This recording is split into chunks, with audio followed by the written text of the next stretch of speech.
What you're about to witness is regarded by many as the worst play call in the history of the Super Bowl. Joe Washington in the backfield with Theismann. Hang on, let's back up just a bit to give some context behind the play call that changed NFL history.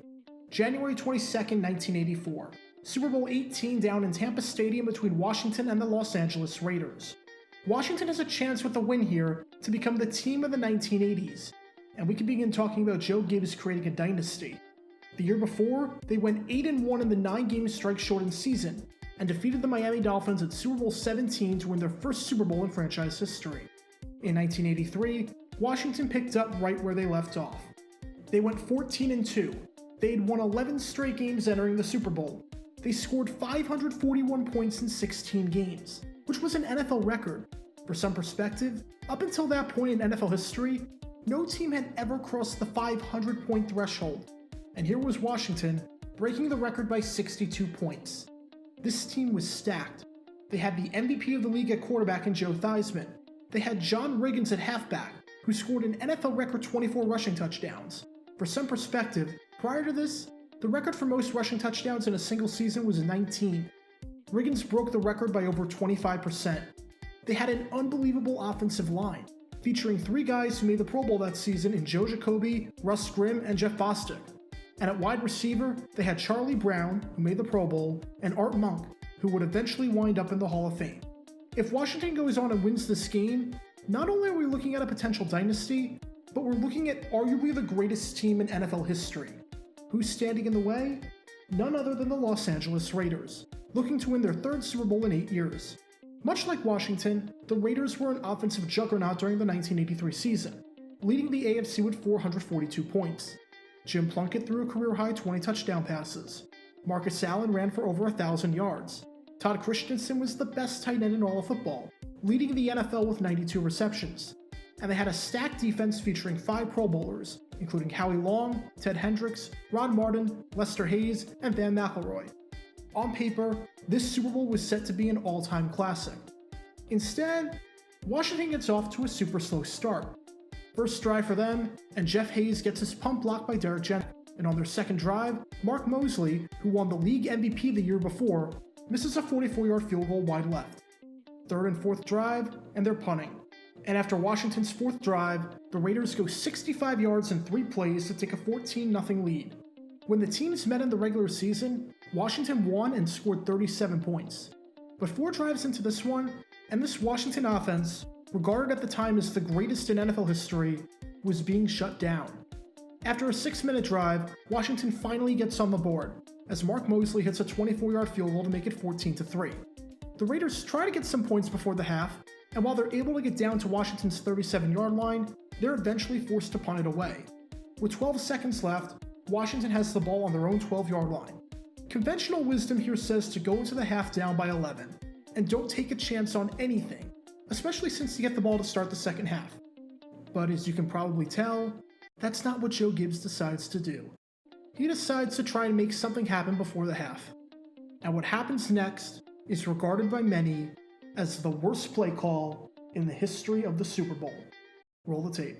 He's going to go to work for something. Throws outside, attempts a screen. Existent. You really thought you could go 88 yards in 12 seconds? Even if you go 50 or so and kick the field goal, you're still down 2 possessions, because the 2-point conversion isn't a thing yet. This play was the moment the Raiders won the Super Bowl. But amazingly enough, this call might not be as bad as you think. Even though it's been over 35 years, and I've yet to see anyone defend this call, I'm going to give it a shot here. Welcome to In Defense Of. Let's dive right in. Now, if you've been on this channel long enough, you know that I like to play the percentages game a lot. I like looking at NFL history, what's happened before, and playing the odds accordingly. So let's look at Washington's odds of winning if they simply went into the halftime break down by 11 points and ran out the clock. In the history of the postseason at that point, there had been 57 instances of a team being down by 11 or more points at the half. Of those 57 times, the team trailing came back to win it just twice. Those 2 instances were in 1980, when the San Diego Chargers erased a 14-3 deficit at the half against the Buffalo Bills to win it 20-14, and in 1957, when the Detroit Lions erased a 24-7 deficit at the half against the San Francisco 49ers to win it 31-27. Yes, there was a time where the Lions actually won playoff games. Break those numbers down, and it's happened 3.5% of the time. Those were the playoff odds that Washington was facing if they trailed by 11 at the half. Now, what about games where you're down at halftime by anywhere from 4 to 10 points? I picked that range because a 4-point deficit is the best case scenario for Washington in this instance, seeing as they're down 11 at the time of this play. In a playoff game, if you're down by that many points at the half, your odds of winning the game increase to 22.2%. It's happened 72 times before, and the trailing teams are 16 and 56. One of those 16 instances of a team winning turned out to be at Super Bowl XVII. Washington trailed 17-10 at the half to Miami, and then scored 17 unanswered in the second half to win it 27-17. And a team was able to erase such a deficit during this postseason, as Seattle trailed Miami 13-7 in the divisional round, but wound up winning it 27-20. So let's look at the risk and reward. As things stand, your odds of winning a playoff game under these circumstances are 3.5%. If the worst case scenario happens and you allow a score to go down 3 or more possessions, your odds decrease to 0%. It's happened 25 times before where a team was down by 18 or more points, and those teams were 0-25. If the best case scenario happens, however, and you make the score anywhere from 4 to 10 points, your odds increase to 22.2%. Now obviously 22.2% isn't great, but it's definitely manageable. It's essentially having 2 coin flips go your way. The risk is that you go from having almost impossible odds to actually impossible odds. The reward is that you go from almost impossible odds to somewhat manageable odds. I think it's safe to say that the reward outweighed the risk here. It's the same reason why I criticized the 49ers for running out the clock at the end of the first half against the Buccaneers in the 2002 divisional round, and it's the same reason why I had no problem with the Jaguars running out the clock at the end of the first half against the Patriots in the 2017 AFC Championship. I love looking at things from a risk-reward factor, and this was one of those instances. Now you might be asking yourself the question, was it even possible for Washington to go 88 yards in 12 seconds? Could they have even done this? At the very least, could they have even gone 50 yards in 12 seconds to get into Mark Moseley's range for a field goal? Allow me to introduce you to Exhibit A. This came from earlier in the 1983 season, and it comes from a game between the Raiders and the Houston Oilers. Keep in mind that this is a Houston team that is significantly worse than Washington. The Oilers went 2-14 and had a point differential of -172, which was the worst in all of football. Almost identical situation. There's less than a minute left in the first half, and Houston is trailing by 2 possessions. They're on the 6-yard line, pinned deep in Raider territory. And the Raider defense goes on to allow a huge run, as the Oilers get all the way down to the 14-yard line. It's an 80-yard run for Larry Moriarty. Moriarty wasn't exactly a great player. He had 321 rushing yards all season. 25% of his rushing yards in 1983 came on this one play. But the Oilers were able to make something happen at the end of the half, against all odds. There's also quite a few instances of the opposing team getting the ball against the Raiders in 1983 with less than ideal field position and minimal time left on the clock in the first half, and still being able to get something going. In Week 1, the Bengals got the ball with 35 seconds left on their own 20-yard line. Cincinnati was able to get it near midfield, and they even had a screenplay in that stretch that went for a first down and a good chunk of yards. In Week 16, San Diego was getting the ball on a kickoff with 16 seconds left in the half, and was able to get themselves in a position for a Dan Fouts Hail Mary attempt. Safe to say, the Raider defense was vulnerable to allowing plays like this to happen. But perhaps the biggest reason why I know this was possible for Washington to do this was because they've done it before. Allow me to introduce you to Exhibit B.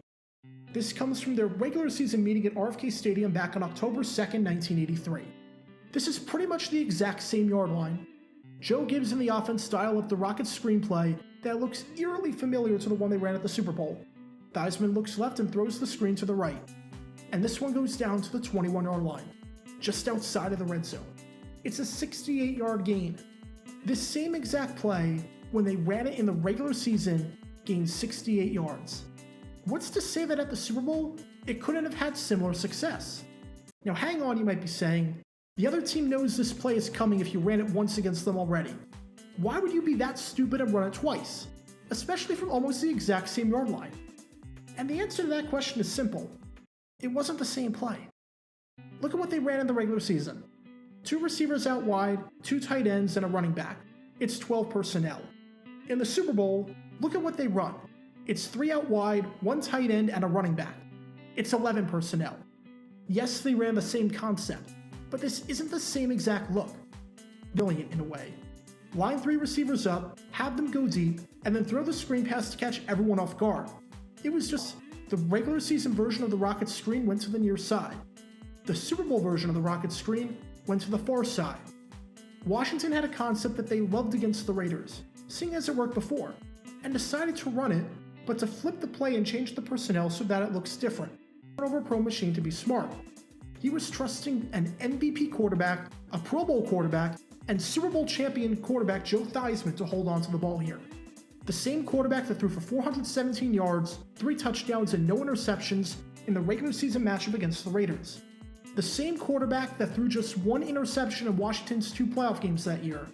The same quarterback that less than a month prior against the Rams went 18 for 23 with a completion percentage over 78%, 302 yards, 2 touchdowns, no picks, and a near-perfect passer rating of 147.7. And to add on to this, Joe Theismann had been in the NFL since 1974. He got his start as a punt returner, oddly enough, and if you want to learn more about that, check out the video in the upper right corner. Entering the Super Bowl, he had thrown over 2,800 passes in his career. A grand total of 3 of them were pick sixes. That's it. This was a guy that I would feel more than comfortable with telling him to not turn it over here. And I'm sure Joe Gibbs felt the same way. After the game, Theismann and Gibbs both said that they were shocked by LA's coverage on the play. And Theismann said he didn't see the defender there. Gibbs said that he felt that the play was safe, but Theismann just never saw the defender coming. And in fairness, this seemed to be a pretty safe play.